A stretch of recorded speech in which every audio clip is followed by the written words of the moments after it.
বেইজ্জতির চূড়ান্তটা হলো নাকি হতে বাকি থাকলো কিছু?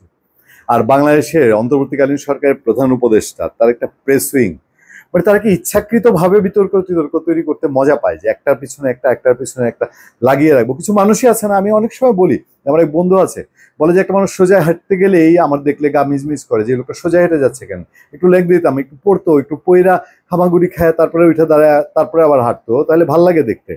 মানে অপরের শান্তি ভাল লাগে না, এই টাইপের কিনা যে আরে একটা কিছু প্যাচ লাগাইলাম, দেশের মানুষ একটু আমাদের কথা আলাপ আলোচনা করলো, কয়দিন আর আমাদের কথা মনে রাখবে, তেমন কিছু তো করতে পারলাম না।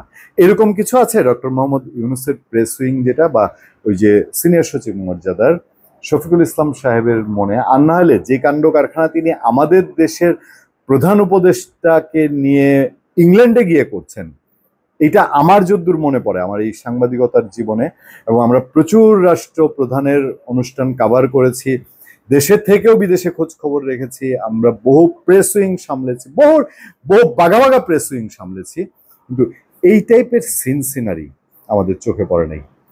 ব্রিটিশ প্রধানমন্ত্রীকে নিয়ে কি কাণ্ডটা উনি করেছেন বলেছি, যে ব্রিটিশ প্রধানমন্ত্রীর সাথে দেশে থেকে ঘোষণা হলো যে তার সাথে দ্বিপক্ষীয় আলোচনা হবে।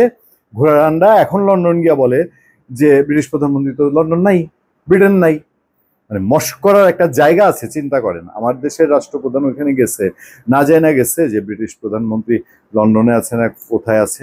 আমার দেশে যদি অন্য দেশের একটা রাষ্ট্রপ্রধান আসে, ব্রিটেনের প্রধানমন্ত্রী তো বাদই দিলাম, ওই পাপুয়া নিউগিনির রাষ্ট্রপ্রধানও যদি আসে, না যায় না আসবে যে এই দেশের প্রধানমন্ত্রী আছে কি নাই, ডক্টর মোহাম্মদ ইউনূস দেশে আছে কি নাই। এখন আরো কোথায় ববলেটটা পাকিয়েছে জানেন, গোজামিলটা কোথায় পাকিয়েছে? এখন দেখা গেল ব্রিটিশ প্রধানমন্ত্রী স্টারমার তিনি তার দেশেই আছেন।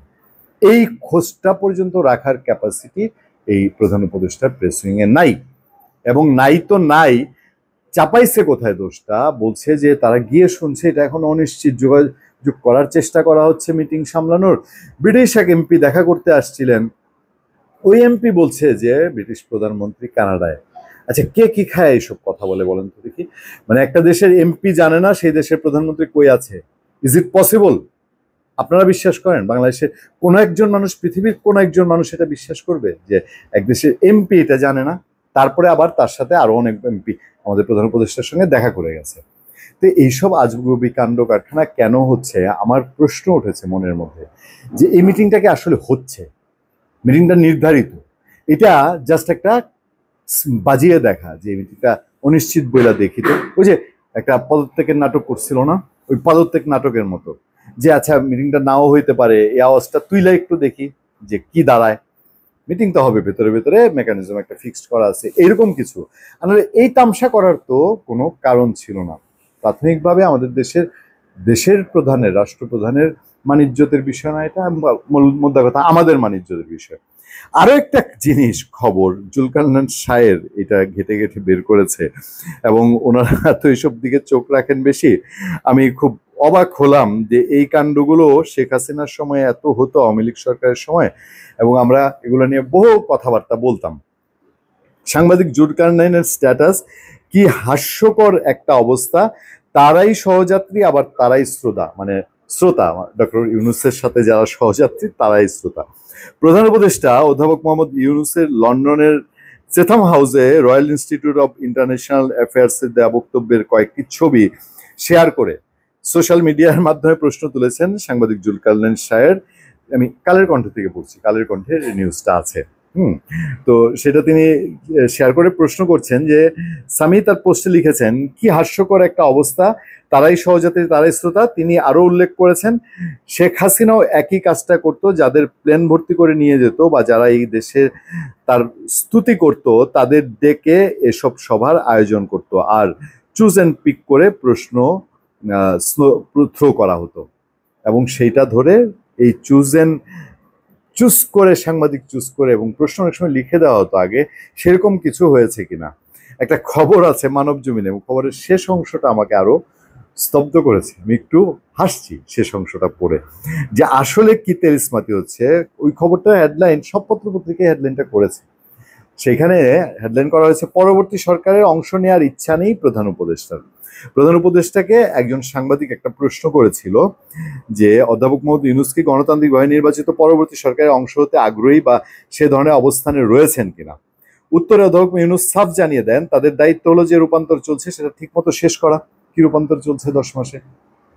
দৃশ্যমান কি রূপান্তর জানি না, ভেতরে ভেতরে যে কি রূপান্তর, এই যে এই ট্যুরটা যে ব্রিটিশ ট্যুরটা হচ্ছে, এই ট্যুরটা জাতির কি উদ্ধার হচ্ছে, বাংলাদেশের মানুষ কি হচ্ছে? দুইটা বিমান কোম্পানির সঙ্গে ডক্টর ইউনূস মিটিং করেছে, বাংলাদেশের মানুষ কি পাবে ওখান থেকে? ডক্টর ইউনূসের ভাবমূর্তি, ব্যক্তি ডক্টর ইউনূসের ভাবমূর্তি আরো আরো উজ্জ্বল হবে, উন্নত থেকে উন্নততর হবে। প্রফেসর নাজমুল হাসান করিমুল্লাহ বলছেন যে উনি আগামীতে জাতিসংঘের মহাসচিব হতে চান, সেই ক্ষেত্রে হয়তো আরো এক ধাপ আগাবেন। তো উনি এই কথা বলছেন। উত্তরে ডক্টর ইউনূস বললেন যে যে রূপান্তর, সেই রূপান্তরটা হবে এখন জনগণ সে তা কি, যখন তারা নির্বাচিত সরকারের হাতে ক্ষমতা হস্তান্তর করবেন তখন জনগণ যেন সন্তুষ্ট থাকে, মানে ডক্টর ইউনূসরা। এবং তিনি বলেন আমরা নিশ্চিত করতে চাই যে নির্বাচনটি সঠিকভাবে সম্পন্ন হবে, এটি আমাদের জন্য অত্যন্ত গুরুত্বপূর্ণ একটা বিষয়। বাংলাদেশের মানুষের দুর্ভাগ্য কি জানেন? আওয়ামী লীগ যখন ভোট করে দেশের অর্ধেক মানুষ ভোটের অধিকার পায় না, বিএনপি যখন ভোট করে তখন দেশের অর্ধেক মানুষ ভোটের অধিকার পায় না। মানে আওয়ামী লীগ ভোট করলে বিএনপির লোকজনের অধিকার নাই, বিএনপি ভোট করলে আওয়ামী লীগের লোকজনের অধিকার নেই। এটা পরীক্ষিত সত্য। বাংলাদেশে আওয়ামী লীগ বিএনপি ভোটের ক্ষেত্রে দুই দলই এই কাজ করেছে, অতীতের রেকর্ড তাদের দুই দলেরই সমান। এইবার এসে আওয়ামী লীগ বিএনপির উপরে দায় নেই, কিন্তু এই ইলেকশনটা আওয়ামী লীগ নিষিদ্ধ। কি আছে বাংলাদেশে? আওয়ামী লীগের 1-1.5 কোটি 2 কোটি ভোট আছে, এটা ফেলায় ছাড়াই আছে। এই ভোটাররা, ডক্টর ইউনূস হয়তো ওভারনাইট তিনি তার একটা মেন্টালিটি চেঞ্জ করে, ব্যবসায়িক ডিল কোনো কিছু চিন্তা করে উনি ওনার চুজ পছন্দ করতে পারেন, চেঞ্জ করতে পারেন। বাংলাদেশে ওই যে আওয়ামী লীগের লোকজন, এরা কই ভোট দিবে আগামীতে? তো তার মানে যা হয়েছিল কি 1413 সালে, 18 সালে, 24 সালে আবার সেই একই ঘটনা, যে দেশের অর্ধেক মানুষ ভোট দিল না। আমরা যে দেই নেই, আমি তো বলেছি 8 সালেও দায়িত্ব পালন করার কারণে আমার ভোট দেওয়া হয়নি, এবং 13 সালেও ওই ভোট আর কি দিব, আর তখন আমি আসলে ভোটারও না। 13 সালে আমি একদমই তখন পর্যন্ত ভোটার হইনি। 14 হয়নি বলতে আমার এনআইডিটা করা হয়েছে অনেক পরে। 18 সালেও কাজের দায়িত্ব, আর এই তেল চিকিৎসায় ছিলাম, 18 সালে চিকিৎসায় ছিলাম ভোটের দিন, সেই ক্ষেত্রে ভোট দেওয়া হয়নি। আর 24 সালে সারাদিন ভোটের দিন ঘুমাইছি।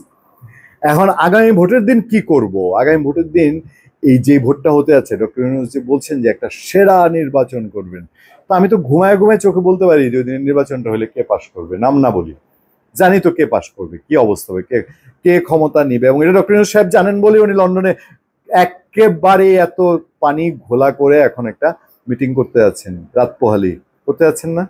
তো সেই ক্ষেত্রে এই যে কাণ্ড কারখানা চলছে, তাহলে কি শুধুমাত্রই সরকারের এমন একটা প্রেশার অবস্থা, এইটা মিনিমাইজ করার জন্য রাষ্ট্রের টাকা খরচ করে এত এত লোকজন নিয়ে, এবং কোনো কিছু আগামাথা যেহেতু নাই, প্ল্যানের কোনো শিডিউল টু প্ল্যান একদম সুনির্দিষ্ট স্পেসিফিক কিছু ছিল না, এখন যা সামনে আসছে তা নিয়ে একটা ভজঘট পাকাচ্ছে। ধন্যবাদ সবাইকে, ভালো থাকবেন, সুস্থ থাকবেন। সত্য, করুণা এবং সহনশীলতার সাথে আপনার সাথে আমি আতিক রহমান পূর্ণিয়া।